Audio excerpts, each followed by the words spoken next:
si Bato. O, ito, sinabi ni Bato, mga kakabsat. Mamamatay man siya, dito lang siya mamatay sa Pilipinas. Huwag Bakit ganyan?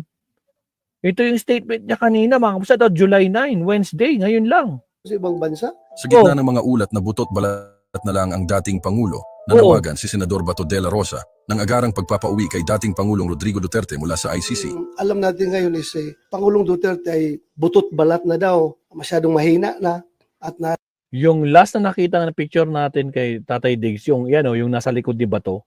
Yan yung talagang most updated. Pero ito nung March pa. Wala pa silang pinapakitang totoong picture kasi bawal din ata mag-selfie, di ba? Kung dadalawin mo, bawal ata ang cellphone doon sa loob. So bawal mag-selfie, bawal siyang picturean kung ano man ang update sa kanya. Pauwiin nyo na lang si Tatay Diggs, sabi nila. Ganun-ganun na lang. Kamusta naman yung mga biktima?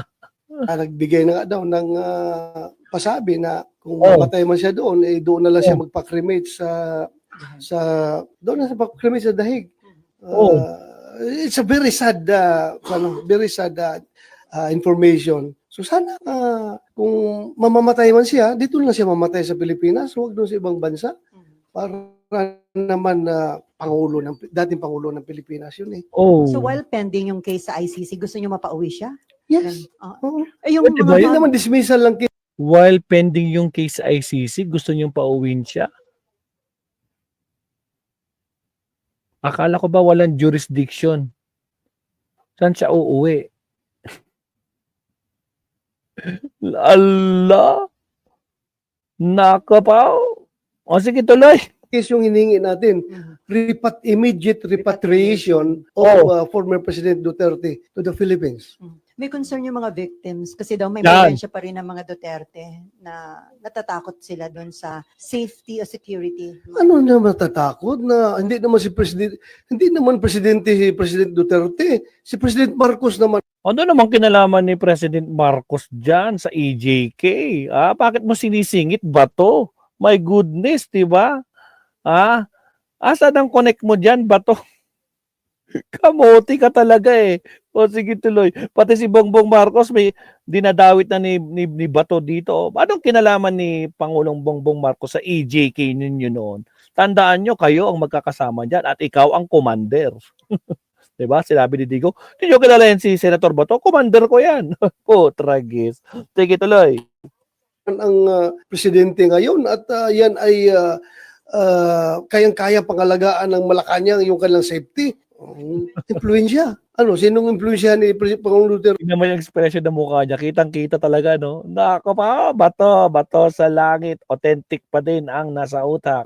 Hirap na hirap na ngayon tao. Butot balat na nga eh. Katakutan pa nila. Hindi ba sila naawa sa tao na yun? Siyempre, bakit? Hindi naman siya yung gagalaw. Siyempre, kayong mga galamay niya ang gagalaw. Nako naman, sino pinagloloko mo ba to? Kamote ka? O, sige tuloy. Sir, sa information po ba ninyo, pardon my saying, is he dying? Kasi po, nagbigay ng will. Sa pagkakaalam niyo po ba, is he dying? Well, hanggang speculation lang tayo. As to his present health status. Pero, yun nga, sabi naman ni Ma'am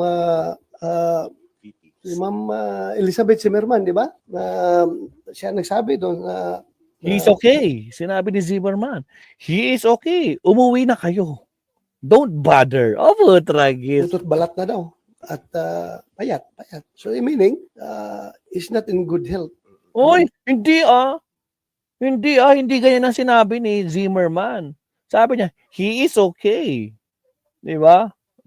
Kinokontra mo si Madam Zimmerman. Bato Ay, nako po. Gusto niyo ulitin pa natin sinabi ni Zimmerman? Nako, yun nga yung pinakaunang topic natin kanina. Siya nga umpisa natin eh. Ikaw, pang ilan ka ba? Pangatlo, pang-apat. Nako naman si Bato, ayusin mo. Agoy! Nako, Bato. O, sige tuloy. And considering his age, very advanced na yun. 80 plus na siya eh. So, what do you expect? 80 plus na. What do you expect? Kamusta naman yung mga biktima? Diba? Libo-libo. What do they expect? Balik sa'yo, Bato. Anak naman ng teteng, my goodness, mga kakagsat. Kita. Di ba, kitang-kita talaga yung kulay nito, Mamusat, no? Naku, pumirma na daw siya sa resolution, sa repatriation daw, mga kabsat. Agoy, agoy, agoy, naku po. Talaga lang naman. Yun kung makakapasok pa kayo doon sa plano nyo. No? Di ba, question kayo ng question sa jurisdiction. Di ba, pinagtawanan na lang kayo. Di ba? Nako po. Alam mo ba to, baka ikaw talaga. Dahil pwede mo nang samahan si Tatay Dig sa ICC pag dumating na yung warrant of arrest mo. Yun ang inaabangan.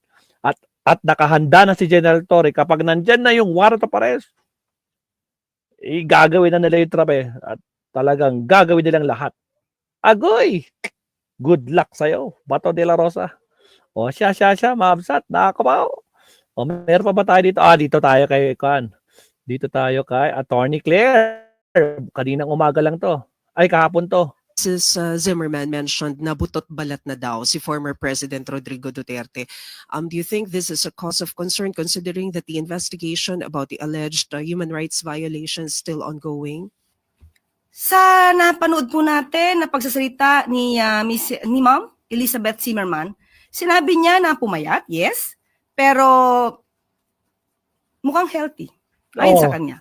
Mukhang healthy kasi nga sabi niya, he is okay. Bato de la Rosa, he is okay. Nako po, mega love shoutout, Arvin G Vlog, shoutout kabsat. Nakabaw.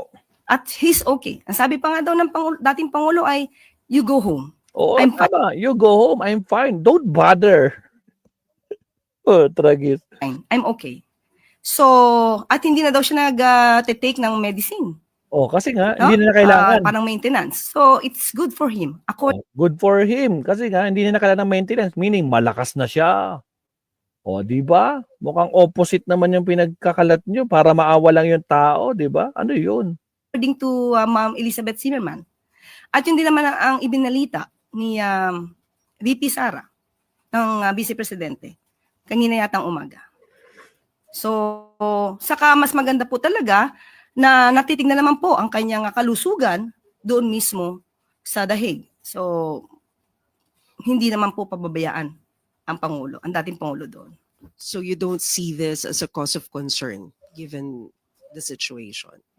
Sa ngayon po, dahil mismo ang pamilya niya nagsabi na okay po ang Pangulo, ang kailangan na lang po siguro niya ay exercise. Yung kailangan niya mag-exercise. Mag-exercise tayo tuwing umaga. Dapat ginagaya niya sila Harry Roque, di ba? Tsaka si Mamarca. Bangag, bangag, bangag. Bangag, bangag, bangag. Kailangan na niya ma-exercise. Di ba? Nakabaw. Agoy, mga kabsat. Yan mga kabsat. Yan yung series natin, mga kabsat. No? Yung mga nagsalita. Diba? Sino yung unang nagsalita? Si Mrs. Zimmerman. Si Miss Zimmerman. Tapos sumunod dyan si Bongo. Tapos si Bato. Okay na yung series natin. So next topic na tayo, mga kabsat. Subtopic na tayo, mga kabsat. Ito na. Nako pa. Bago tayo mag-umpisa, guys, ilan na yung like natin? Baka naman, mga kabsat. Kanina, 59. Ilan na yung like natin? Baka naman. Gawin nyo namang 100 yung like natin, mga kabsat. No? Kanina pa tayo. Halos ilang oras na tayo. Mag-iisang oras na tayo. 71 pa lang yung like natin. Ay, grabe naman. Huwag naman ganyan. Pag-usapan natin to, guys. Countdown muna tayo, mga kabsat. Next topic tayo. Next topic.